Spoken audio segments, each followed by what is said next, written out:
नमस्कार दोस्तों, मैं सुनील कुमार आपका स्वागत करता हूं आपके अपने चैनल क्या ऐसा होता है में। दोस्तों, जैसे कि पितृपक्ष चल रहा है, पितृदोष की पूजा का सर्वश्रेष्ठ समय जिसे हम लोग सनातन धर्म के अनुसार मानते हैं और हर इंसान इस समय में अपने पितरों के लिए श्राद्ध कर्म,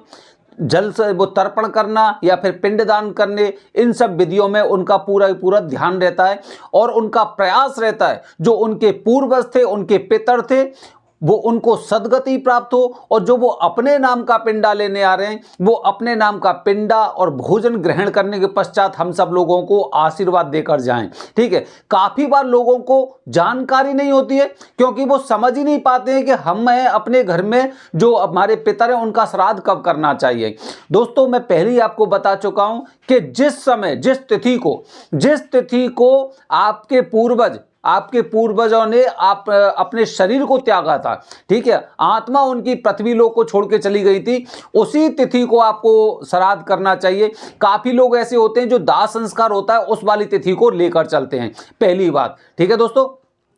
तो दोस्तों अब क्या होता है कि पितृपक्ष में जब हमें जानकारी मिलती है कि पितृपक्ष की पूजा सर्वोत्तम बताई गई है, जैसे कि हम कालसर्प दोष की बात करते हैं, कालसर्प दोष में तो हमारे पास काफी मुहूर्त होते हैं। हम महाशिवरात्रि को पूजा कर सकते हैं, हम सावन के महीने में पूजा कर सकते हैं, हम अक्षय तृतीया को पूजा कर सकते हैं या फिर नाग पंचमी को पूजा कर सकते हैं। इसी तरह दोस्तों, जो पितृदोष की पूजा होती है, अगर आपके परिवार में, आपकी पीढ़ी में पितृदोष की वजह से आपके घर परिवार में तरह तरह की समस्याएं चल रही हैं, तो निश्चित रूप से आपको जो पितृदोष की पूजा पितृपक्ष में करनी चाहिए। इसके अलावा दोस्तों, पितृपक्ष में भी काफी लोगों को यह जानकारी नहीं होती। वो लोग सोचते हैं कि 16 दिन के पितृपक्ष में कभी भी पूजा करा लो और कभी भी पूजा हो जाती है, लेकिन ऐसा नहीं है। इस बार जो पितृपक्ष था, जो 29 तारीख से शुरू हुआ था, 14 तारीख को खत्म होने वाला है। दोस्तों, ये वाले पितृपक्ष में स्टार्टिंग में पंचक थी, पंचक की वजह से पहले 2 दिन पूजा नहीं हो पाई थी, इसीलिए जो पहला मुहूर्त था वो 1 तारीख का था, दूसरा मुहूर्त 4 तारीख का था जो निकल चुका है। अब दोस्तों, आपके पास मात्र 2 मुहूर्त बचे हैं, मात्र 2 मुहूर्त हैं आपके लिए अपने पितरों को संतुष्टि प्रदान करने के लिए, अपने पितरों के लिए, अपने पितरों को सदगति प्राप्त करने के लिए, अपने परिवार में से पितृदोष को हमेशा खत्म करने के लिए मात्र ये 2 दिन बचे हैं। अब इन 2 दिनों में जो 2 मुहूर्त हैं, अगर ये जानकारी आप तक पहुंचती है तो निस्संदेह मैं बता रहा हूं कि आपको उस पूजा का फल प्राप्त होना है। लेकिन अगर आपको उसके बारे में जानकारी नहीं, क्योंकि ज्यादातर लोग क्या बोलते हैं, पितृपक्ष में पूजा करिए और पितृपक्ष में पितृदोष की पूजा करेंगे तो उसका आपको बहुत अच्छा परिणाम मिलेगा। दोस्तों, ये पूजा 3 दिन की होती है, जैसे मैं अपने पिछले वीडियो में आपको बता चुका हूं, 3 दिन की पूजा होती है और इन 3 दिन में पहले दिन भी करीब 4 घंटे की पूजा होगी, दूसरे दिन भी करीब 4 घंटे की पूजा होती है और तीसरे दिन करीब 40 मिनट से 1 घंटे की पूजा होती है, जो क्या बोलते हैं, भगवान गणपति की पूजा होती है शुद्धिकरण के लिए। ठीक है, अब अगर एक आदमी 1 तारीख को पूजा करने वाला है तो उसकी पूजा 2 तारीख को भी होनी है, 3 तारीख को भी होनी है और 1 तारीख से आपकी पूजा शुरू हुई है। अब जो इंसान त्र्यंबकेश्वर में 2 तारीख को पहुंचेगा तो उसे तो ये जानकारी है, वो तो ये जानता है कि पितृपक्ष में मैं पूजा कर सकता हूं, लेकिन 2 तारीख को गुरुजी के पास समय ही नहीं है, क्योंकि जिन लोगों की पूजा उन्होंने 1 तारीख को की थी उन्हीं की पूजा उन्हें 2 तारीख को करनी है और उनके पास समय नहीं है। इसीलिए जब भी आप त्र्यंबकेश्वर जा रहे हैं तो त्र्यंबकेश्वर जाने से पहले आपको जानकारी होनी चाहिए कि पितृदोष की पूजा का मुहूर्त कौन सा है। पता चला मैं 3 दिन में वहां पे बैठा हुआ हूं और वहां की स्थिति पता है आपको, त्र्यंबकेश्वर में जब आप आज जा रहे हैं ना पितृपक्ष में, एक बार अपने जीवन में जाके देखना,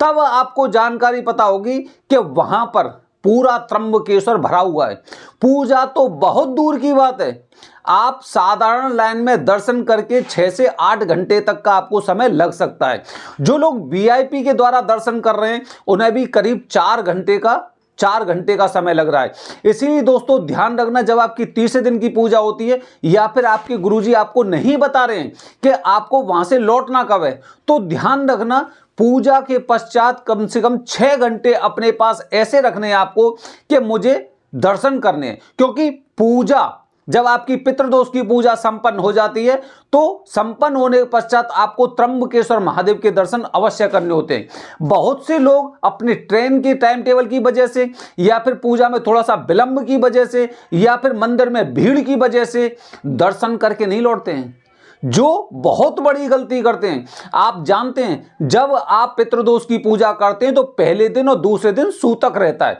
मतलब आप मंदिर में प्रवेश नहीं कर सकते, भगवान के दर्शन नहीं कर सकते, आप किसी को छू नहीं सकते, मतलब इस तरह का वो सूतक होता है। आप सफेद खाना नहीं, मतलब ऐसे काफी चीजें होती हैं जो आपको जिनका पालन करना चाहिए, ठीक है। तो आपने पहले दिन भगवान के दर्शन नहीं किए, आपने दूसरे दिन भगवान के दर्शन नहीं किए और तीसरे दिन जैसे ही आपकी पूजा संपन्न होती है उसके पश्चात या तो आपकी ट्रेन या बस जो भी है उसका टाइम ऐसा हो गया है कि अब आप दर्शन नहीं कर सकते।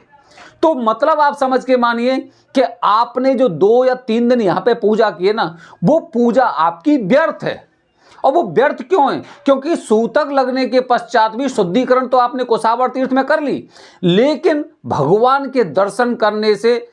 जो लाभ प्राप्त होता है, पूजा का फल प्राप्त होता है, वो आपने कहीं खो दिया है। तो ध्यान रखना, जब भी त्र्यंबकेश्वर से पूजा करने के पश्चात लौट रहे हैं, चाहे भले ही आपको 6 घंटे लगे, 8 घंटे लगे, लेकिन भगवान के दर्शन करके अवश्य लौटना, अवश्य उनके दर्शन आपको करने हैं। तो दोस्तों अंत में ये 2 मुहूर्त बचे हैं, एक 8 तारीख का है, एक 11 तारीख का है, ठीक है। 8 तारीख वाले मुहूर्त में प्राइवेट पूजा किसी इंसान की नहीं हो सकती, ध्यान रखना, कोई भी इंसान प्राइवेट पूजा नहीं कर सकता, क्योंकि अब भीड़ इतनी ज्यादा हो गई है और गुरुजी की बुकिंग फुल हो गई है, ठीक है। ग्रुप में पूजा आप 8 तारीख को कर सकते हैं। 11 तारीख में मात्र 2 लोग पूजा कर सकते हैं, जो अंतिम मुहूर्त है। इसके पश्चात जो लोग पहले संपर्क करेंगे उनकी पूजा 11 तारीख को हो जाएगी, अन्यथा आपकी पूजा ग्रुप में ही आपको करनी पड़ सकती है। एक और महत्वपूर्ण बात बता रहा हूं दोस्तों,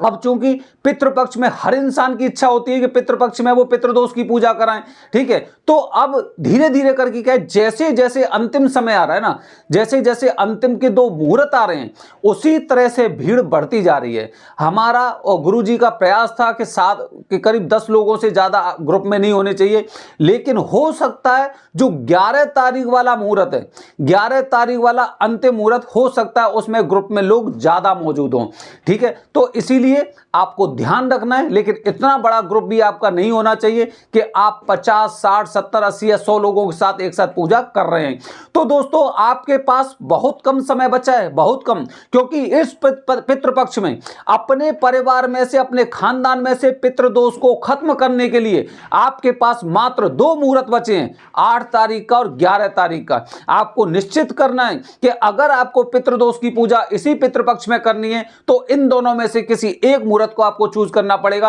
अन्यथा यह साल भी आपके सामने से निकलती जा रही है और पितृदोष का प्रभाव आपको 1 साल तक और झेलना पड़ सकता है। बने रहिए हमारे चैनल के साथ दोस्तों। आने वाली वीडियो में आपको बता रहा हूं जो 4 दिनों का महत्वपूर्ण संयोग बन रहा है ना, उज्जैन में पूजा कराने से आपको कौन कौन से लाभ हो सकते हैं। बने रहिए हमारे चैनल के साथ। हर हर महादेव।